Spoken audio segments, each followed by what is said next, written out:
today. So we have the project manager of the United Holdings Power Corporation Philippines.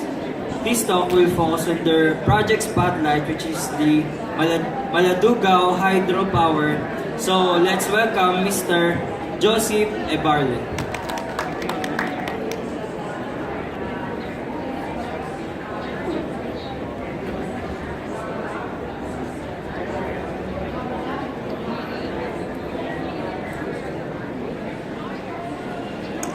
Good afternoon, colleagues in the energy industry. I would like to present to you our project spotlight for this afternoon, which is the 8.4 megawatts Maladugao River Hydroelectric Power Project. Probably you will ask, where is Maladugao River? Many of you probably do not know where is Maladugao River. Just a month ago, if you remember, there was an earthquake in Bukidnon, just a few kilometers away from that epicenter is our project. So, and a few days ago, when the results of the bar exams for the Philippines, the number one who got the bar top notcher for the year, she is from Kalilangan, which is also from the place where our project is. And 2 nights ago, our president declared martial law. Where? In Mindanao. So you will find that our project now is the center of, or the epicenter of all the things that are going on in the Philippines. So please take time with my presentation. So Maladugao River is along the boundary of Lanao and Bukidnon. And the project proponent is our company, the United Holdings Power Corporation.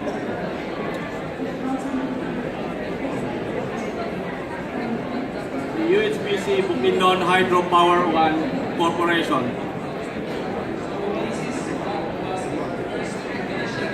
As you will find that the UHPC Bukidnon Hydropower Power 1 Corporation is a greenfield renewable energy company engaged in the development and creation of hydropower projects.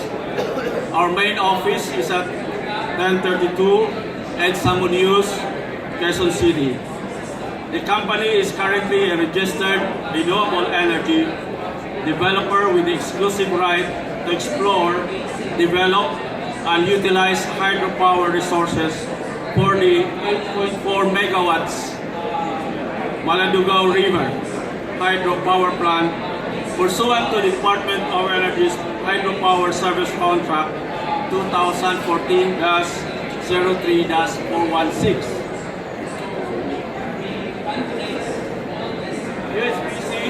BHPI passionately responded to the call of the national government to develop renewable energy sources through Republic Act 9513, known as the Renewable Energy Act of 2008, with the objective of helping meet the country's electricity needs in general and specifically of Mindanao. UHPC also fully supports the Department of Energy's Power Development Plan, which aim to increase the country's self-sufficiency in energy using environmentally friendly, cleaner energy resources. This would be done through the aggressive development of the country's renewable energy potentials. The run-of-river power plant will harness the Maladugao River. It would be situated in Barangay Lampanusan in the municipality of Kalilangan, province of Bukidnon. The municipality of Kalilangan is one of the 22 municipalities of Bukidnon and is also one of the 10 municipalities of southern Bukidnon. The project is within the franchise area coverage of First Bukidnon Electric Cooperative, one of the 2 distribution utilities in the province of Bukidnon. The project is within the franchise area, as I've said, of Quebeco. Bukidnon is known as the watershed of Mindanao.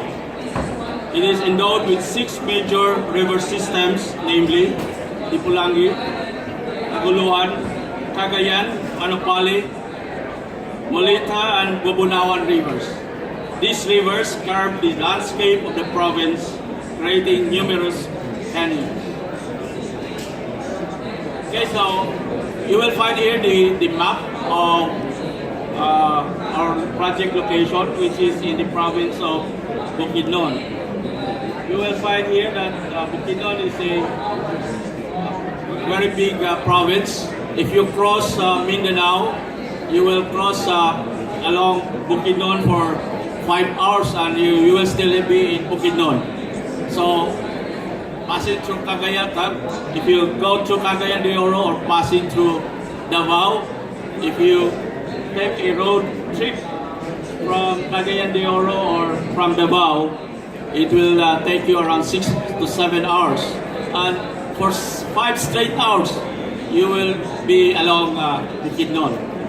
And you will find here that our project is just at the boundary of Bukidnon and Lanao. And the provinces surrounding it are Lanao, Misamis, and Agusan, Cotabato, and Davao.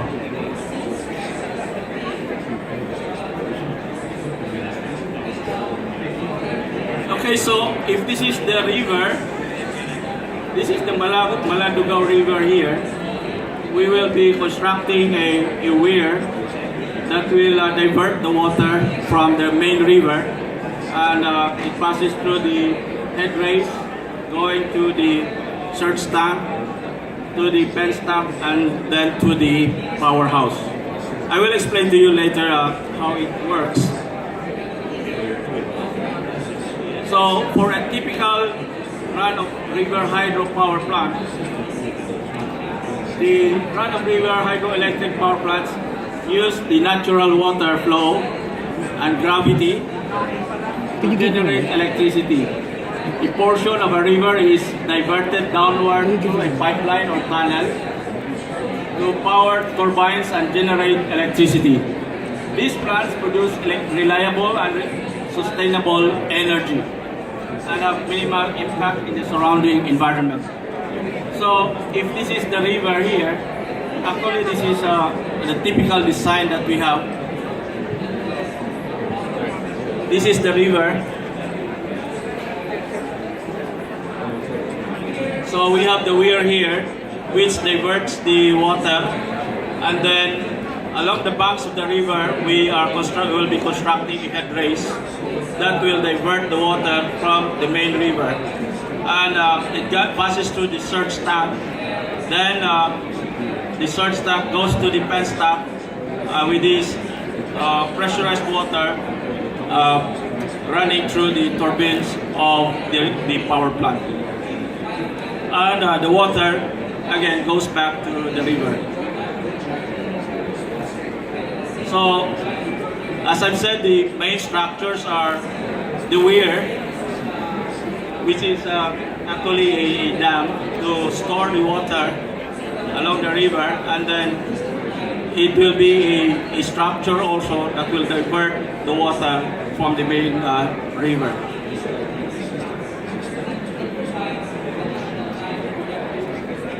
The head race is part of the water systems. This is the structure that conveys the water from the intake to the surge tank, passing through the pen tank. Either it is an open canal or a closed conduit. Now, in our project, this will be a closed conduit.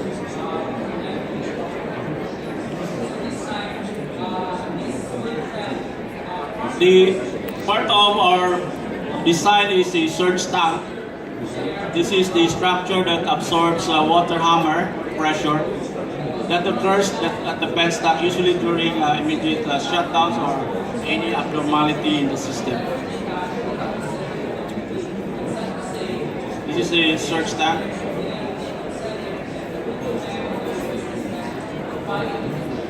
For the penstock, this is the high pressure pipe that conveys the water from the shortest possible route from the surge tank into the power plant. Okay, so this is the pressurized pipe going into the turbine.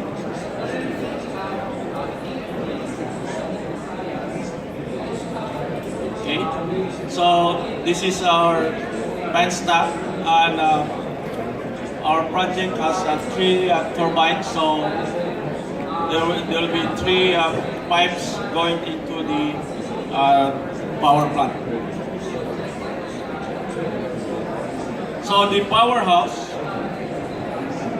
this is the structure built to protect the electromechanical equipment. Normally, it houses the turbines, the generators, the control equipment, and other important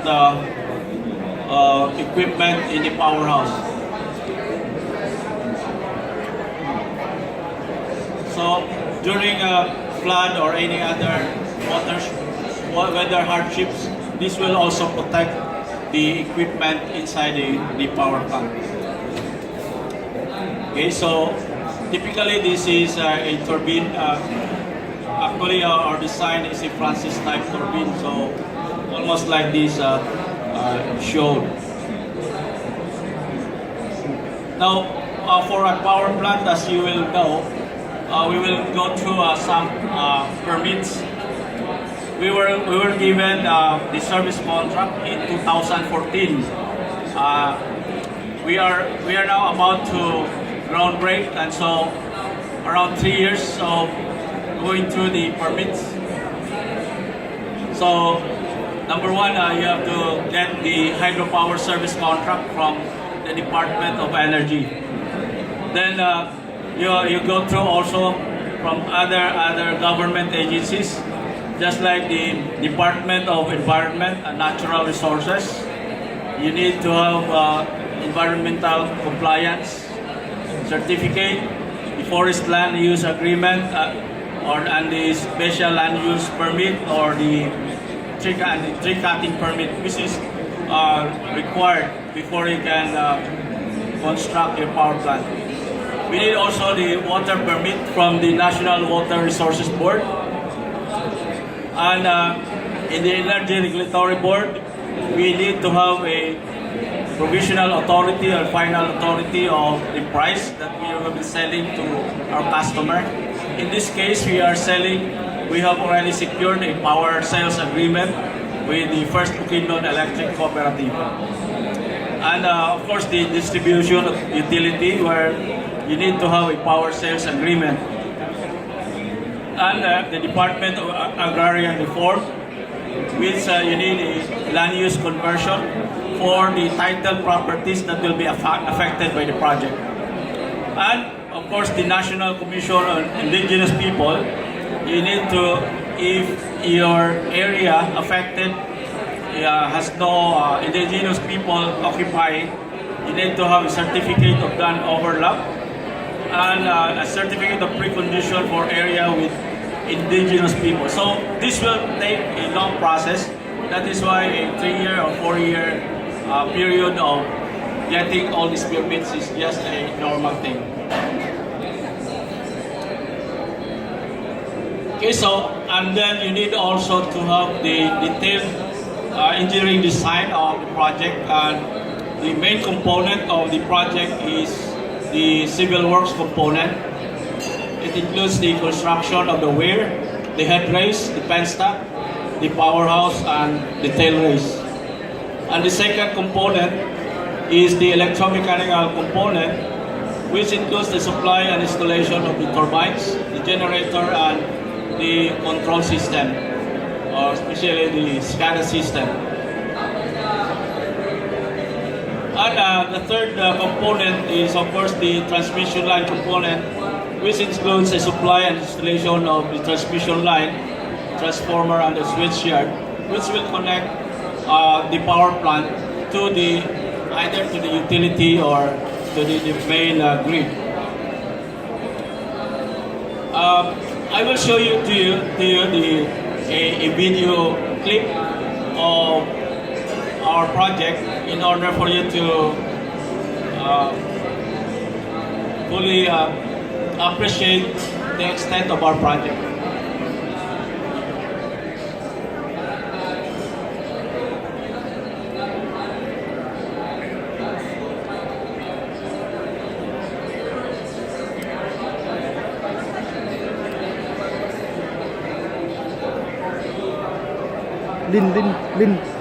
Lin, magkano ang video?